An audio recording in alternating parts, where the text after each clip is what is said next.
უმეტეს რაიონში იქნება წვიმა და ელჭექი.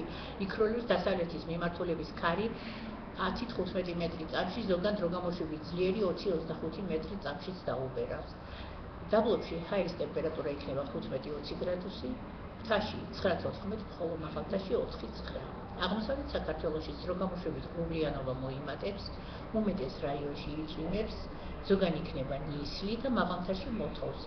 იქროლებს დასავლეთის ქარი 10-15 მეტრი წამის სიჩქარით, ზოგან ძლიერი 20-25 მეტრი წამის სიჩქარითაც დაუბერავს. ბარში ჰაერის ტემპერატურა იქნება 15-20 გრადუსი C. მთაში იქნება 7-12, ხოლო მაღალმთაში 3-8 გრადუსი სითბო. რაც შეეხება თბილისს, აქაც დროგამოშვებით ღრუბლიანობა მოიმატებს, შესაძლებელია მცირე წვიმა და ნისლი. იქროლებს ჩრდილო-დასავლეთის ქარი 10-15 მეტრი წამის სიჩქარით, დროგამოშვებით გაძლიერდება 20-25 მეტრ წამამდე და დღის განმავლობაში ჰაერის მაქსიმალური ტემპერატურა 17 გრადუსს მიაღწევს.